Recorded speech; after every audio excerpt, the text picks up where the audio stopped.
Bonjour, donc voilà 9 longs mois que je n'étais pas intervenu sur YouTube. Me voilà de retour. Et je n'ai pas perdu mon temps, je me suis formé pour mieux vous aider. Et je vous ai préparé donc une interview avec une personne très très spéciale puisqu'elle est psychologue. Et vous allez découvrir comment elle a vaincu sa phobie de conduire et comment elle l'utilise, quelle méthode elle utilise pour aider les gens qui ont des crises d'angoisse et de panique. Sans plus attendre, je vous laisse regarder l'interview. Alors, Roxane, est-ce que tu peux te présenter? Oui, bien sûr. Donc, je suis Roxane Mallier. Je suis psychologue et psychothérapeute en thérapie comportementale et cognitive. Voilà, depuis une vingtaine d'années maintenant. Donc, j'ai un cabinet dans la région toulousaine, on va dire. D'accord, une Toulousaine. Et donc, on avait l'occasion de discuter ensemble avant. Et donc, toi, tu as souffert de crises de panique ou d'angoisse.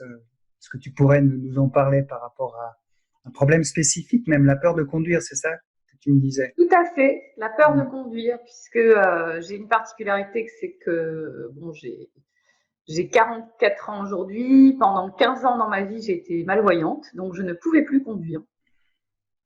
Ça s'est fait en plusieurs morceaux, en réalité 2 fois 7 ans. Et donc la dernière fois quand j'ai pas pu conduire pendant plusieurs années de suite, quand j'ai voulu reprendre le volant, eh ben j'ai eu une méga crise d'angoisse. Voilà. D'accord. Comment ça s'est manifesté? On va dire dans notre jargon, signe clinique, enfin, quelles ont été les manifestations du corps? Ben moi c'était surtout au niveau du thorax, c'est-à-dire que j'avais vraiment un poids sur la poitrine, l'impression d'étouffer, de manquer d'air. Bon, j'étais très agitée, voilà. Donc j'étais au volant hein, avec mes 2 enfants à l'arrière et j'avais cette crise d'angoisse qui arrivait très brutalement.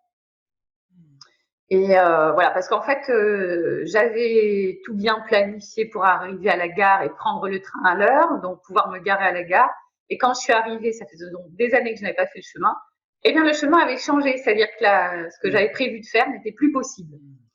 Et du coup, là, il y a eu un gros moment de panique avec donc mes enfants à l'arrière et donc cette difficulté de dire je veux pas avoir un accident et puis il faut pas que je rate le train parce que sinon c'est tout le week-end qui est fichu, etc. Donc j'ai vraiment eu physiquement la panique qui est arrivée. Comme je connais bien, bah, je me suis pas dit oh, je vais mourir ou je vais faire une crise cardiaque. Je me suis dit bah tu fais juste une crise d'angoisse, Oui, c'est pas grave. c'est déjà Faut voilà, un niveau avancé, hein. Mm. j'ai pas cherché à lutter contre la crise d'angoisse. Je me suis dit bon bah voilà, t'as une crise d'angoisse, tu sais exactement quoi faire. Tu n'as qu'une chose à faire, il faut respirer. Voilà. Donc au volant, bah, tout en étant là au début j'étais au feu rouge, donc je me suis mise à respirer. J'ai expliqué aussi à mes enfants qui étaient à l'arrière en disant c'est pas grave les enfants, je fais une crise d'angoisse, ne vous inquiétez pas, ce n'est pas grave. Voilà, donc j'ai respiré tranquillement, j'ai expliqué en même temps, voilà, je respire, ça va passer, tout ça. Et puis bah donc j'ai tourné pour pouvoir retourner vers la gare et avoir un espoir de pouvoir prendre mon train. Donc tout en continuant à respirer, je leur ai dit bah ça serait sympa de regarder les panneaux parce que moi je les vois quand même pas très bien. Donc j'aurais donné une mission aussi pour qu'ils m'aident. Et puis bah, tranquillement, en respirant, en faisant la route tranquillement, bah, finalement les sensations ont diminué. Elles ne disparaissent pas tout de suite, mais elles ont considérablement diminué. C'est-à-dire que brutalement, c'était monté plutôt à 9, 10, je dirais. Et puis bah là, j'étais plus qu'à 5, donc le cerveau, quand même, il peut fonctionner. Donc j'ai pu chercher mon chemin, demander à mes enfants de l'aide, trouver le parking, prendre la valise d'urgence et les 2 gamins sous le bras et j'ai quand même réussi à avoir mon train. Voilà. Donc, je pense D'accord. qu'une fois dans le train, j'étais peut-être à 2, 3 et puis ça a continué à diminuer, à disparaître tout seul. Donc nous, on Voilà. utilise en thérapie une échelle donc, de valeur hein, de la Ouais. peur de 0 à 10. 0, on n'a pas peur. Et puis 10, on a très peur. Donc voilà.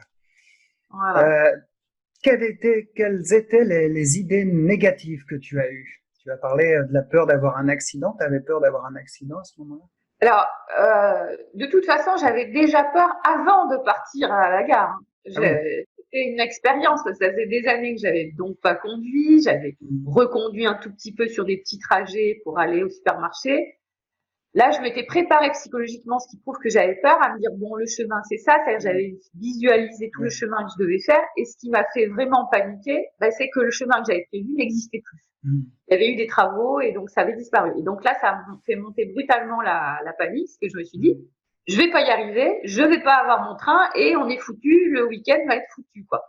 Donc il y a une part aussi j'étais en train de reconquérir un peu mon autonomie par rapport à pouvoir conduire un véhicule, parce que c'est quand même de la liberté par rapport à pas pouvoir conduire. Oui.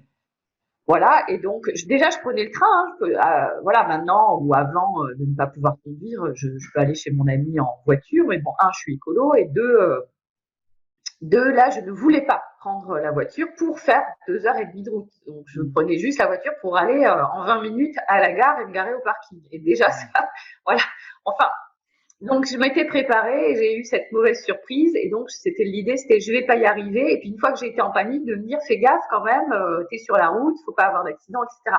Mais ça, c'était pas ce qui m'a fait paniquer. Ça, c'est après, de me dire respire, parce qu'en plus, c'est sur la route, quoi, tu conduis. Alors, respire, tu parles de respiration. Comment toi, tu as respiré? De quelle manière? En fait, je voulais pas m'hyperventiler, parce que c'est un peu la tendance qu'on a dans ces moments-là. C'est comme on a Est-ce que tu peux expliquer ce que c'est, l'hyperventilation? Le poisson rouge qui est en dehors de son bocal, quoi. Je cherche l'air, voilà, parce que j'ai le sentiment que j'étouffe, donc je vais essayer d'en prendre trop. Et puis du coup, là, je me suis juste dit, tu fais la technique de respiration que tu connais, c'est-à-dire au contraire une respiration lente, avec des expirations profondes pour pouvoir sortir le maximum d'air. Et du coup, je sais très bien, moi, ce que ça fait. C'est-à-dire que mon cœur, il avait accéléré. Et là, je suis en train d'appuyer sur la pédale de frein pour que tranquillement, il revienne à une allure normale et que du coup, les symptômes disparaissent. D'accord. Donc ça, c'est une très très bonne technique que je conseille moi-même à mes patients. Merci pour cette technique. Où t'en es maintenant donc avec ton amaxophobie, donc la phobie, c'est un terme scientifique pour la phobie de conduire, la peur de conduire. Donc après cette expérience-là où j'ai fait vraiment une attaque panique, sans les pensées dramatiques de je vais mourir ou je vais tomber dans les pommes, etc., parce que je sais ce que c'est et donc je n'en ai pas peur. Je n'ai pas fait à proprement parler de panique, mais par contre, à chaque fois que je prenais mon véhicule pour faire une nouvelle expérience, agrandir encore un peu ma zone d'autonomie en matière de voiture, j'étais parfois un peu angoissée. Je me souviens aussi que je suis partie donc en vacances seule. J'avais 7 heures de route à faire, donc j'ai fait des pauses. Mais voilà, il a fallu aussi que je me prépare psychologiquement, que je me dise bon, voilà, tu feras des pauses. Si ça va pas, tu peux toujours t'arrêter en chemin. Enfin, voilà, à chaque fois il y avait des épreuves. Et il y a des fois où ça marche plus ou moins bien. 7 heures, je m'étais préparée, ça s'est très très bien passé. J'ai pas eu de crise d'angoisse. Par contre, je suis allée une fois au théâtre à 20 minutes de chez moi en ville. C'était la nuit. Et j'ai commencé à me perdre, à pas trouver. La nuit, j'y vois moins bien, comme beaucoup de gens. Là, j'ai eu un petit peu d'angoisse qui est montée à nouveau. Donc, pareil, je respire, tout ça. Mais vraiment, c'est aussi cette volonté, quoi. C'est-à-dire qu'à partir du moment où on sait qu'on risque de faire des crises d'angoisse, c'est de se dire, je vais pas éviter de conduire. Je vais le faire quand même. Donc, j'ai fait du travail d'exposition avec moi. Donc, exposition, est-ce que tu peux définir simplement ce que c'est le travail d'exposition? Ça va être je fais la liste quelque part de ce qui me fait peur. Alors, je l'ai pas fait formellement pour moi, mais je savais très bien que reprendre le véhicule pour faire de plus en plus loin. Et certains cas, comme j'ai dit, par exemple, de nuit, c'est plus dur. Si je connais pas, c'est plus dur. Si c'est difficile de se garer, c'est plus dur. Donc, voilà, une sorte de grille de difficulté progressive. Je me suis pas dit, je vais tout de suite conduire 7 heures pour aller dans un endroit où je connais pas. J'ai commencé par des choses plus simples, comme aller au supermarché, de plus en plus loin, aller à un magasin, aller chez des amis, voilà. Donc, et à chaque fois que c'était réussi, je pouvais passer à l'étape suivante de quelque chose d'un petit peu plus difficile qui pouvait me mettre en angoisse. Et en me disant, tu le fais, et puis si tu as une crise d'angoisse, tu respireras et ça va passer. Tu as le droit aussi de t'arrêter en chemin.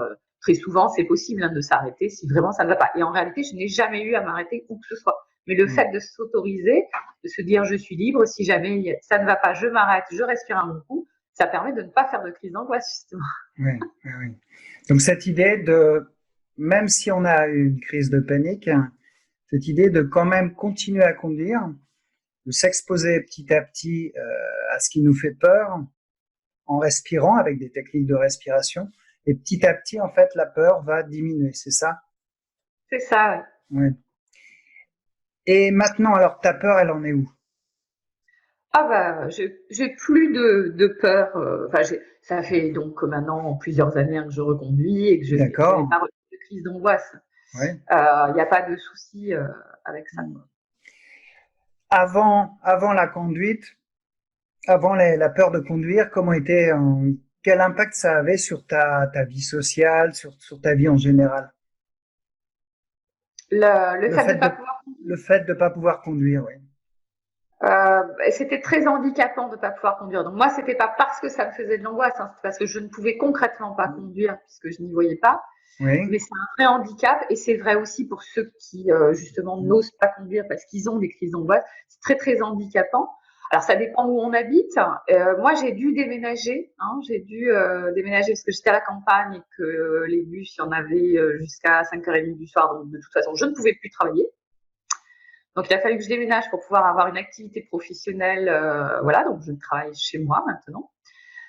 Par ailleurs, même en étant plus près de la ville, jusqu'à il y a peu de temps, sortir le soir sans véhicule, ce n'était pas possible puisque il y avait plus de bus à partir de 8h du soir. Donc aller au théâtre, bon, un cinéma, il y en a un dans ma ville, mais aller au théâtre, aller voir des amis en ville, sortir en ville au restaurant, tout ça, c'était pas possible. Oui. Je ne pouvais faire que ce que je pouvais faire à pied ou que l'on m'emmène. C'est-à-dire que j'ai un compagnon qui m'emmène, etc. Donc c'est vrai que on faisait des choses ensemble, mais si je voulais aller voir une copine seule, ça je l'ai pas fait pendant des années, quoi. Tu étais dépendante, pas Et autonome, et tu manquais de liberté, en gros. oui, je Mm. fais juste 10 fois plus de choses depuis que je Maintenant, oui. peux à nouveau conduire. Donc c'est pour Mm. ça aussi que même si quand j'ai repris le volant, ça m'a angoissée, ça faisait très longtemps que je n'avais pas conduit, je ne savais pas concrètement de quoi j'étais capable ou pas, c'était un enjeu extrêmement important pour moi de pouvoir reconduire, quoi. Oui, d'accord.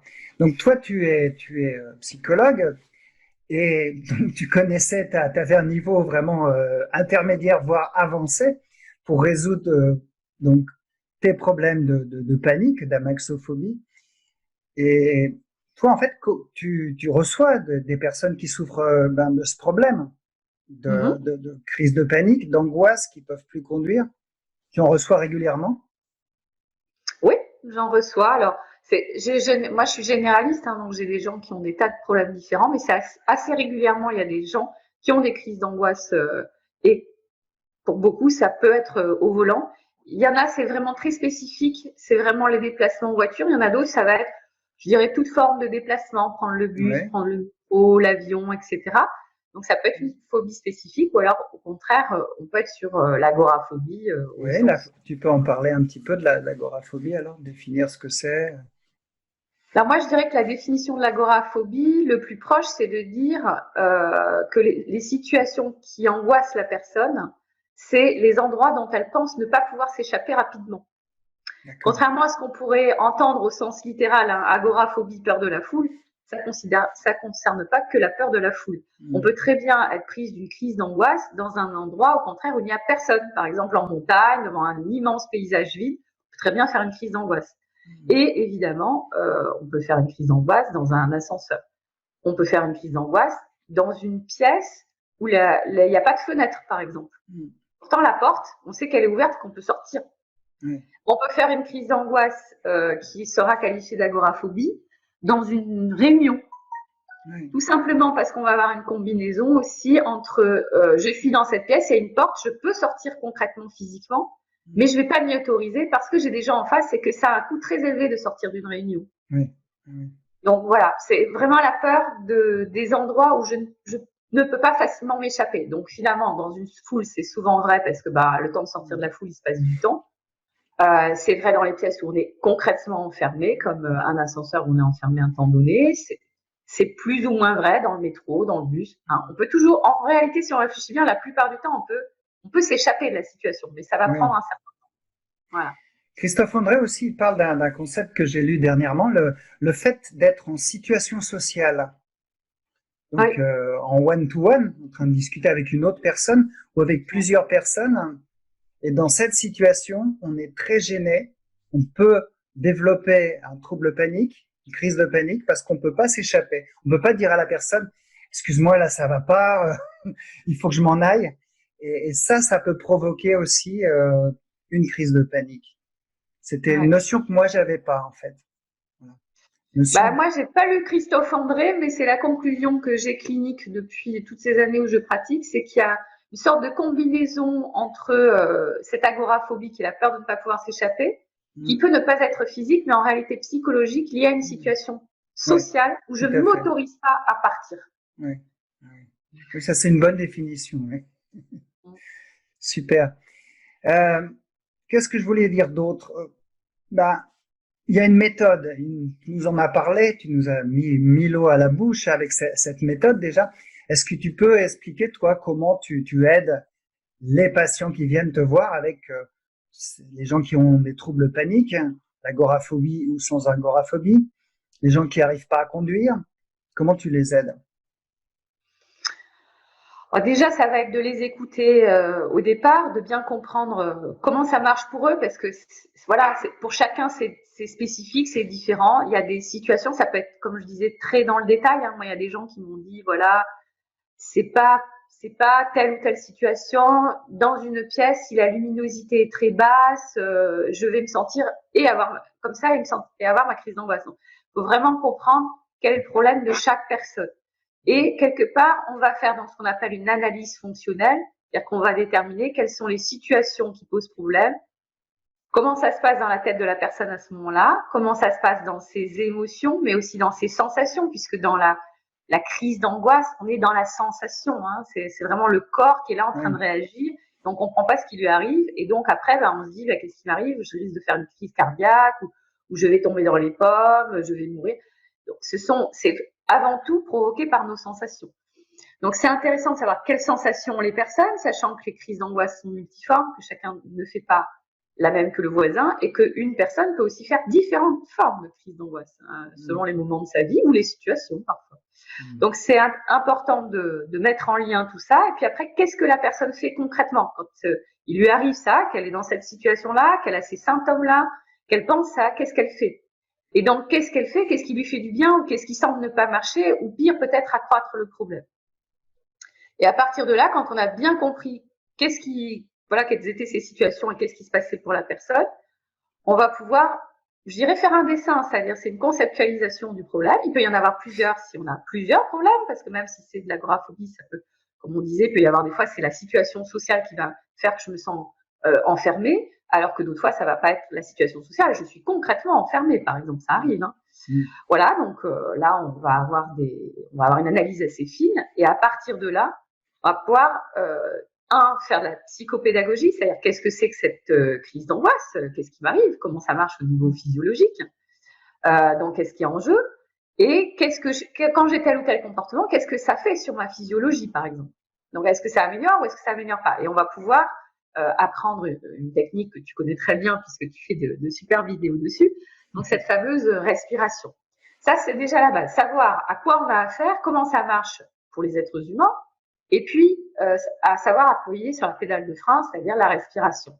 Une fois qu'on a ça, ça veut dire qu'on a les moyens quand même dans une crise d'angoisse, de faire fonctionner son cerveau. Parce que quand on est à 9 sur 10 d'anxiété, c'est-à-dire l'attaque panique, le cerveau il marche pas comme d'habitude, donc on ne peut pas réfléchir sereinement.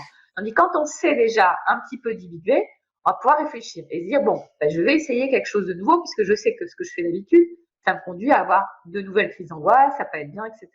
Et on va pouvoir essayer des panels nouveaux comme ça. Et il y a des choses qui vont nous aider, et donc on va faire différemment. Ça, c'est des choses qu'on discute ensemble. On se prépare aussi, hein. C'est pas, je dirais que le meilleur allié de la confiance en soi, ça va être la préparation aussi. Hein. Donc on se prépare et puis on va se fixer des objectifs. Puisqu'on a listé des situations et un degré de difficulté en fonction des émotions, des symptômes qu'on avait, on va pouvoir faire ce que j'appelle un escalier. C'est-à-dire on va se dire, bon, bah, la première marche pour moi, c'est ça, c'est le plus facile, je vais essayer. Quand on a eu cette bonne première expérience, on pourra monter sur la deuxième marche. Et ainsi de suite. Et à la fin, généralement, on est, je dirais, débarrasser de la plupart de ces problèmes gênants. Voilà, pour la plupart d'entre nous. Pour certains où il y a vraiment de grosses difficultés, on ne se débarrassera peut-être pas de tout, mais la qualité de vie, elle est nettement améliorée. On a reconquis une partie de son autonomie. Oui, oui, oui. Alors, cette thérapie, est-ce que elle est très brève? C'est un coup de baguette, c'est une baguette magique? Alors, je dirais que dans l'attaque panique, si je crois que j'ai tout vu, hein. J'ai vu des gens qui ont fait une attaque panique, qui sont venus me voir tout de suite dans les jours qui ont suivi leur première attaque panique, en leur expliquant que c'était une attaque panique, comment ça marchait. Le fait que la respiration, ça, c'était un remède naturel, etc. Et qui se soient entraînés une fois, ils n'ont plus jamais refait d'attaque panique, puisque quand ils ont une crise d'angoisse, ils se disent, c'est pas grave, c'est une crise d'angoisse, je vais respirer. Donc ça a empêché, quelque part, que ça devienne un trouble. Oui. Pour les gens qui ont un trouble qui est déjà installé, c'est-à-dire qu'ils ont déjà fait non seulement une, mais des crises d'angoisse, et ils ont peur d'en refaire, là, ça va forcément être un peu plus long. Oui. On a l'habitude de dire dans les TCC que plus long a été le trouble, si ça fait 20 ans qu'on a le trouble, la thérapie, ok, elle va pas mettre 20 ans, mais en tout cas, elle va être plus longue que si ça fait simplement 1 an que le trouble est installé. Mais on peut quand même s'en débarrasser, même si ça fait 20 ans, 30 ans. Complètement. Il y a pas vraiment, il y a des gens ça fait des années que ça les gêne, qui viennent parfois au départ pas consulter pour eux d'ailleurs, parce qu'eux ils sont habitués, ils vivent avec, et ils viennent consulter pour un enfant. Puis finalement ils voient que ça marche tellement bien pour leur enfant qu'ils disent bah moi aussi je vais essayer. Et en fait ils se débarrassent d'un truc dont ils ne pensaient même pas que c'était possible de se débarrasser. Voilà. Et on a des consultations à tous les âges parce que je pense à un monsieur qui était bûcheron, qui avait de l'anxiété sociale, donc la peur de parler en public, de prendre la parole devant les autres, etc. Il était bûcheron, ça l'a pas gêné, hein, il voyait des arbres toute la journée. Et puis il était tellement bon bûcheron qu'à l'âge de 50 ans, il a été nommé chef d'équipe. Et il a dû prendre la parole en public à plus de 50 ans. Alors là, son anxiété sociale, évidemment, l'a gêné. Donc il a consulté à plus de 50 ans. Et pour autant, ça a fonctionné. Hein. Il n'y a pas d'âge. Après, plus on est jeune, moins le problème est installé depuis longtemps, plus ça sera rapide. Mais il n'y a pas d'âge. Et puis aussi, je dirais, il ne faut pas chercher à se transformer de fond en comble. Je veux dire, peut-être que ce bûcheron, il n'est pas devenu non plus la personne, voilà, il va pas devenir politicien, et voilà. Mais en tout cas, il a développé les compétences qu'il lui fallait pour tenir sa réunion d'équipe. D'accord. Est-ce qu'il faut, c'est une thérapie où il y a des efforts à faire quand même? Toujours. En TCC, Oui. toujours. De toute façon, je pense que c'est la caractéristique de toutes les thérapies, hein. Quelque part, là, on parle en plus de troubles d'anxiété. Donc, on a peur de quelque chose. Et cette peur va j'allais dire, nous manger la vie. Hein. C'est vraiment un phénomène de gangrène qui nous empêche de faire ce qu'on a envie de faire. Et quelque part, dans la thérapie, on va se préparer, on va faire tout un tas de choses. Mais à un moment, il faudra affronter sa peur. Donc, ça demande un effort. Ça demande une volonté de dire, voilà, ça me coûte tout ça. Donc, maintenant, je suis motivée. Ça va me demander des efforts maintenant. Mais par contre, c'est pour un meilleur futur. C'est-à-dire que ce problème-là, une fois que je l'aurai réglé, je ne serai plus en effort. Ça ne me demandera plus d'effort de le gérer puisque ça sera fini. Mais par contre, voilà, j'aurai fourni pendant un temps des efforts. C'est une thérapie très active. La TCC, c'est pour ça que ça marche. Et ça marche relativement vite par rapport à beaucoup d'autres formes de thérapie. Et c'est vrai que ça demande un investissement réel, des efforts, et donc de se confronter à ce qui nous fait souvent le plus peur. Alors, tu parlais, on va revenir là-dessus, mais tu parlais d'autres thérapies. Alors, qu'est-ce que tu penses, toi, des thérapies classiques où on parle de son passé et on essaie de trouver la cause de notre peur pour résoudre le problème? Il y a aussi la sophrologie, donc c'est des méthodes de relaxation, c'est pas trop mon domaine, et l'hypnose, qui n'est pas mon domaine non plus. Qu'est-ce que tu penses de toutes ces techniques? Est-ce qu'elles fonctionnent? Alors, je dirais que j'ai déjà entendu, moi je n'ai jamais essayé, mais j'ai déjà entendu dire des gens que l'hypnose les avait aidés à dépasser une peur comme ça, D'accord. en quelques séances. Ça marche pour certaines personnes. J'ai déjà aussi entendu des personnes me dire, ça a marché dans un premier temps, et puis c'est revenu. Ouais. Moi aussi. Voilà. Et j'ai aussi entendu des gens dire bah ça n'a rien fait. Donc et voilà, il n'y a pas tellement de travaux scientifiques sur le sujet, donc je n'ai pas d'avis non plus. Voilà. Après, les autres formes de thérapie, il y en a plein. Elles sont très très variées, très différentes, donc c'est difficile. Ce qu'on sait aujourd'hui simplement, c'est qu'au niveau scientifique, il y a eu des études nombreuses, variées, donc des corpus d'études, et que quand on en a suffisamment dans un domaine pour dire que tel ou tel type de thérapie est efficace, on le dit. Et la TCC, on sait qu'elle est efficace, et notamment dans les troubles anxieux, la TCC est très reconnue pour son efficacité. Donc Les TCC, autres formes, thérapie comportementale et cognitive. voilà. Thérapie comportementale et cognitive, voilà. Thérapie comportementale et cognitive, auquel on devrait adjoindre un E, puisqu'on traite aussi l'émotion, en fait. Oui, c'est vrai. C'est TCCE, en fait. Hein. C'est un Bah, nom c'est ça, c'est d'ailleurs un un peu reproche qui a barbare. été un petit peu fait pendant une période à la TCC, c'est oui, mais on ne prend pas en compte les émotions, ce qui est faux, et de plus en plus faux avec ce qu'on appelle la troisième vague, thérapie d'acceptation, etc., où on s'est vraiment penché sur les émotions encore plus qu'on ne le faisait avant. Mais voilà, je l'ai dit tout à l'heure, dans l'analyse fonctionnelle, on se penche sur la situation, donc les faits, mais aussi sur ce que la personne pense, ressent, aussi bien aux sensations qu'en émotions, et sur ses comportements. Donc, on gère toute la chaîne. Donc, par rapport aux autres, voilà, moi j'ai été formée à la psychanalyse, comme la plupart des psychologues de mon âge. Hein, on n'avait pas le choix, c'est tout simplement, c'était les formations qu'il y avait en France à l'université où les psychologues se forment. Donc, moi j'étais à l'université de Toulouse où on est l'académien de base, on n'a pas le choix. Et j'ai exercé avec ça pendant un certain nombre d'années. Et je me suis tout de suite rendu compte que pour moi, ce n'était pas suffisant, ce n'était pas efficace. Ça soulageait les gens dans un premier temps, je dirais de 30 ou 40% de leurs difficultés, mais je n'arrivais pas, avec les outils que j'avais, le savoir que j'avais, à faire aboutir vraiment à ce que les gens soient bien et que ce soit définitif.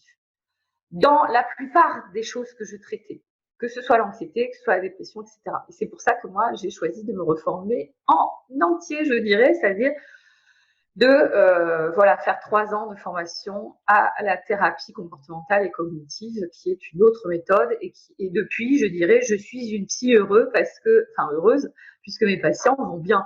La plupart des patients font vraiment des progrès importants, je dirais de manière assez rapide pour la plupart d'entre eux. Et après, il y a ceux qui poursuivent parce qu'ils veulent vraiment aller mieux. Il y en a d'autres qui s'arrêtent là, mais en tout cas, je n'ai jamais vu personne ne pas faire de progrès. En tout cas, je trouve que ça dénote d'une faculté de se remettre en question parce que tu avais déjà fait des études de psychologie qui prennent énormément de temps. Et ensuite, tu reprends 3 ans encore d'études pour faire quelque chose qui est un petit peu différent de ta pratique et donc une bonne remise en question. Bravo pour ça. Toutes les psychologues ne font pas ça malheureusement et sont Je même. pense qu'il y a beaucoup de psychologues qui se forment après leurs 5 ans, parce qu'en réalité, quand on sort de l'université, on n'est pas encore formé à un type de thérapie particulier. Et je pense que ces 3 ans-là, ils sont nécessaires pour tous les psychologues. Alors, je dirais qu'il y en a beaucoup qui le font. Après, moi, j'ai choisi la TCC qui est reconnue scientifiquement, d'autres choisissent d'autres méthodes. Mais ça, par contre, je pense que voilà, ce qui est important, je dirais, pour un patient qui chercherait un bon praticien, c'est de vérifier que son praticien, il a une formation de base, voilà, ça peut être psychologue, psychiatre, infirmier psychiatrique, etc. Mais qu'en plus, il s'est formé pendant les 3 ans demandés à une forme de thérapie particulière. Alors, revenons un petit peu sur le parcours de ton client qui a une grosse crise de panique, il vient te voir parce qu'il en peut plus et il arrive après complètement débarrassé ou quasiment de son problème. Donc il conduit plus, il arrive maintenant à conduire plus ou moins bien, il arrive à prendre l'autoroute, c'est pas sa passion la conduite, mais il s'en sort bien. Quelle va être sa difficulté en fait? Quel va être le problème? Qu'est-ce qui pourrait le faire abandonner? Et comment surmonter ça en fait? Alors, je suis pas sûre d'avoir compris le sens de ta question. Là, tu prends un exemple d'un patient qui aurait Déjà, donc il aurait déjà eu, il aurait fait son analyse fonctionnelle, il aurait travaillé la respiration, il sait ce que c'est qu'une crise d'angoisse, il sait comment ça marche. On s'est assuré en cabinet que voilà, il savait gérer une crise d'angoisse et il a commencé ses expositions et globalement, il a déjà commencé à reconquérir un certain nombre Alors, de situations où il ne savait pas conduire. Il peut à nouveau conduire. pas tout à fait. Dans son parcours, en fait, pour arriver Ouais. d'un point A à un point B, je me suis mal Ouais. exprimé. Il peut pas conduire, il peut reconduire et il est à peu près à l'aise. Il va y avoir tout D'accord. un cheminement Oui, tout à avec fait. des étapes plus ou moins dures, des hauts et des bas. Et il va rencontrer sûrement une ou plusieurs difficultés majeures, je pense, Ouais. qui, Alors, est, qui vont peut-être le faire abandonner. ouais. Je dirais que avoir envie d'abandonner dans une thérapie, c'est normal. Ça arrive D'accord? à tout le monde. C'est-à-dire qu'à un moment, on va se confronter à ses propres difficultés. Il y a des fois, ça va très bien marcher, on sera bien prêt, on a bien choisi le bon niveau de difficulté, ça se passe très bien. Et puis des fois, on va, par exemple, là, puisqu'on parlait des crises d'angoisse au volant, on va se lancer dans une nouvelle expérience, et puis là, on va avoir à nouveau une très forte crise d'angoisse, par exemple. Alors que ça faisait plusieurs exercices que on était vachement content de soi, très Hmm. fier, parce que justement, l'angoisse était très peu présente, ou si on en avait eu, on l'avait bien géré. Et là, on va pas y arriver. Je dirais que ça, c'est un grand classique, et que la rechute, c'est la règle. Donc, il peut y avoir des raisons, mais en tout cas, la première chose, c'est qu'on va refaire une crise d'angoisse, et il va falloir à nouveau gérer comme au début, c'est-à-dire j'ai à nouveau une grande crise d'angoisse. Donc ça, c'est important de se dire la rechute, c'est la règle, ça va m'arriver au cours d'une thérapie, et c'est peut-être pas là que je dois abandonner, puisqu'en réalité, c'est bien parce que ça marche qu'on va avoir ça. C'est pas une preuve que ça marche pas, c'est une preuve que ça marche. Peut-être que si on a refait une crise d'angoisse, parce que justement on a monté le cran sur quelque chose, et que ça, on est vraiment en travail. Il peut y avoir une autre raison. C'est vrai que par exemple, sur des gens qui avaient crise d'angoisse dans le métro, j'avais une jeune femme étudiante qui était en grand progrès, pouvait de plus en plus rester longtemps dans le métro, c'est-à-dire qu'on comptait par nombre de stations, on était en train d'agrandir le nombre de stations. Et puis un jour, elle se met en exposition sur un nombre de stations qui allait bien, mais parce qu'elle devait aller à un entretien d'embauche derrière. Et elle a refait une crise d'angoisse. Donc elle arrive paniquée au cabinet en me disant ça marche pas, votre machin, là, j'ai encore fait une crise d'angoisse, tous mes progrès sont foutus, voilà, si je repars de zéro, enfin c'était la catastrophe. Et donc je discute avec elle, elle se calme, et puis elle me dit bah oui, voilà, je faisais bien le bon nombre de stations, mais j'allais à un entretien d'embauche. Donc en réalité, on en a conclu toutes les deux qu'elle stressait aussi pour l'entretien d'embauche, ça c'est normal, et que ça faisait un cumul entre sa peur de prendre le métro qu'elle était en train d'améliorer, de gérer, et la peur de je dois aller à cet entretien d'embauche et est-ce que je vais être prise, etc. Et au final, le tout cumulé, c'était trop difficile à gérer. Donc ça, c'est un exemple. C'est-à-dire que la personne, elle n'est pas réellement dans l'exposition qu'on lui a demandé, par praticité dans la vie et aussi parce qu'elle se sentait mieux certainement, elle s'est mis un challenge plus important que ce qu'on lui avait demandé de faire. Notre exemple, c'est une personne qui était pareil, c'était pour le métro. Donc elle fait son exposition et elle revient en catastrophe en disant qu'elle a refait à nouveau une grosse crise d'angoisse et en débriefant la situation, c'était pas tant ce qu'elle avait à faire dans le métro qui lui avait posé problème, c'était parce qu'elle avait croisé une personne qui était sous alcool et qui s'était montrée agressive avec elle. Donc elle avait fait une crise d'angoisse. D'accord. Voilà. Bon, c'est toujours pareil, je dirais que quand on va refaire une crise d'angoisse au cours de l'exposition, ce qui arrive fréquemment, ça peut être démobilisant, mais c'est en retournant voir son thérapeute et en discutant avec lui qu'on va comprendre peut-être pourquoi c'était arrivé et se remobiliser. Après, il peut des fois n'y avoir aucune raison aussi, aucune raison apparente dans la situation. Des fois, ça peut être la fatigue, ça peut être un peu d'angoisse diffuse parce qu'on est dans une période difficile. Et des fois, on ne sait même pas pourquoi. On ne pourra pas toujours mettre le doigt sur le pourquoi. Et ce qui est intéressant, c'est de ne pas s'arrêter en cours de route et de réessayer. Parce qu'il y a de très fortes chances que la progression se poursuive, même s'il y a eu une rechute, en fait. Voilà. Oui. Donc, le maître mot, ce serait quoi en fait? La persévérance. La persévérance, jamais abandonner. C'est ce que je répète Non, souvent, moi, je à mes pense que patients. vraiment, abandonner, c'est pas la solution, Hmm, même quand on a été fortement secoué, hein, des fois. hmm, Alors, c'est dur d'y retourner la fois d'après, mais en général, ça va beaucoup mieux marcher que si on n'est pas revenu au début, quoi. On a quand même appris beaucoup de ces expériences et on recommence pas de zéro. On recommence peut-être un petit peu en dessous de juste là où on était avant, parce qu'on a à nouveau des craintes de refaire une crise d'angoisse et tout ça. Mais comme on a compris que la crise d'angoisse n'était pas dangereux, qu'on ne pouvait pas en mourir, pas faire de crise cardiaque, pas devenir fou, pas vomir et pas tomber dans les pommes, normalement, on hmm, peut accepter de faire des crises d'angoisse. hmm. Super. Euh, Tu reçois donc des patients qui sont en grande détresse par rapport à leur crise d'angoisse. Ensuite, qu'est-ce qu'ils te racontent quand ils vont mieux? Comment est leur vie? Transformer. C'est-à-dire alors transformer. Bah, je l'ai un peu donné dans mon exemple personnel aussi, hein, c'est-à-dire C'est vrai. que quelqu'un qui peut plus conduire, plus prendre le métro, plus prendre les transports en commun de manière générale, euh, il est plus mobile, il est restreint dans ses activités et souvent menacé de dépression parce que d'un côté, je ne peux plus faire ce que j'ai envie de faire et d'un autre côté, je vois très bien que je ne suis pas normale. Je me dis, mais les autres, eux, ils y arrivent et moi pas. Donc, qu'est-ce que j'ai en moins que les autres? Et ça fait très très mal à l'estime de soi de commencer à dire, j'ai quelque chose en moins, j'ai quelque chose qui ne va pas. Donc, au moment où on restaure cette capacité à faire les choses, non seulement on va pouvoir faire des nouvelles choses qu'on avait très envie de faire et qu'on se privait de faire parce qu'on avait ce problème-là, mais en plus, on va aussi restaurer sa confiance en soi et se dire, ça y est, voilà, je vis ma vie telle que j'ai envie de la vivre. Et ça épanouit énormément les gens.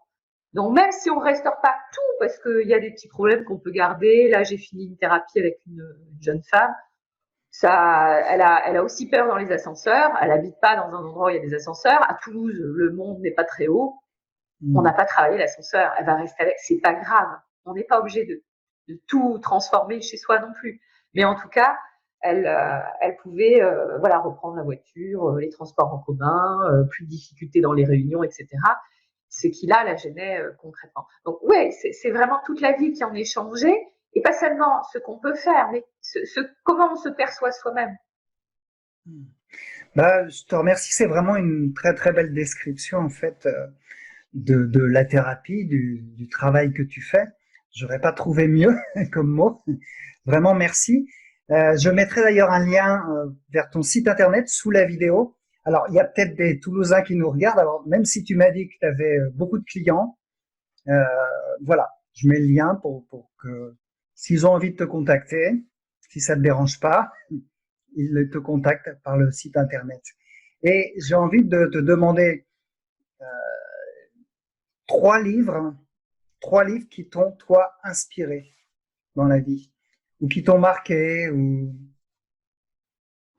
Donc il y a des livres qui vont marquer, mais je suis une très très grande lectrice, hein. Donc il y a énormément de livres que j'aime. Je pourrais en citer plein. Alors je vais en citer quelques-uns. Maintenant, voilà, c'est un peu hasardeux, on va dire. Il y a L'Alchimiste qui m'a beaucoup marqué de Paulo Coelho. Il y a 1984 que j'ai adoré depuis l'enfance et que j'ai relu il y a peu. Et puis, en matière de philo, il y a l'existentialisme est un humanisme de Sartre, mais bon, je pourrais en citer d'autres, hein. J'adore aussi Camus, L'étranger, La peste. Enfin, voilà. Ouais. Et Paulo Coelho, alors, qu'est-ce qui t'a marqué dans ce livre? Si tu t'en rappelles un petit peu. C'est le positivisme. D'accord, d'accord. Je Le suis fait quelqu'un de... d'extrêmement positif et il y a plein de littérature dans lequel on peut retrouver ces aspects positifs. Ça me fait penser aussi au film La vie est belle. Enfin voilà, Ah oui, comment dans les moments difficiles, on peut quand même trouver du beau, du bonheur, tout ça. J'adore cet esprit-là. d'accord, super. Et pour finir, une citation qui t'a marqué, que tu aimes particulièrement. Alors il y en a plusieurs hein, que j'utilise assez régulièrement parce qu'elles me plaisent, mais il y en a une en particulier après qui est pas très simple à dire. Donc c'est une citation de Marc Aurèle qui était empereur et qui disait euh, changer ce que je peux changer, accepter ce que je ne peux pas changer et avoir la capacité de faire la différence entre les deux. D'accord. Qu'est-ce que ça t'évoque, cette citation? Moi, ça a changé ma vie. C'est-à-dire, je D'accord. pense que je voulais changer le monde. Ça c'est un proverbe soufi aussi, d'ailleurs. Il y a un proverbe soufi qui est très sympathique qui dit à l'âge tendre, je voulais changer le monde. À l'âge de la maturité, je voulais changer les autres. Et à l'aube de la sagesse, je me suis changée moi-même.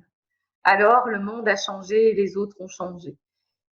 Voilà, moi je pense que j'ai mis 45 ans à aller vers ça, c'est-à-dire à accepter que c'est pas les autres qu'on doit changer ou le monde.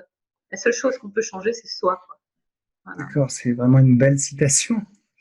J'avais une dernière question que j'avais oublié de te poser, mais tu sembles assez à l'aise à parler en fait de tes expériences personnelles, de tes peurs, contrairement à un petit peu, c'est pas l'image du psy classique qui met beaucoup de distance avec son patient. Toi, au contraire, tu parles de tes difficultés. Pourquoi tu fais ça en fait? Pourquoi t'es pas gêné? C'est plutôt pas mal, je trouve ça bien. C'est vrai que dans les études de psychologie, surtout d'obédience psychanalytique, quelque part, on nous apprend de la distance. On doit être un peu, même pas humain, je dirais. Déjà, la TCC, c'est pas du tout comme ça.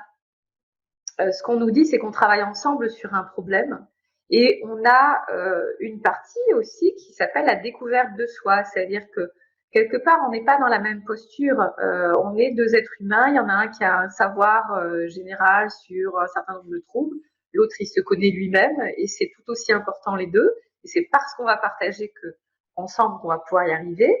Et l'idée de faire de la découverte de soi pour un psychologue, c'est aussi de dire mais je suis comme toi, c'est-à-dire que moi aussi j'ai des problèmes, moi aussi j'ai des difficultés. Je suis pas mieux, je suis pas plus intelligent, je suis pas voilà, j'ai juste fait des études différentes de celles que tu as fait et moi je vais avoir du savoir sur ton problème. Mais des fois je vis des problèmes et des fois je vis des problèmes similaires aux tiens.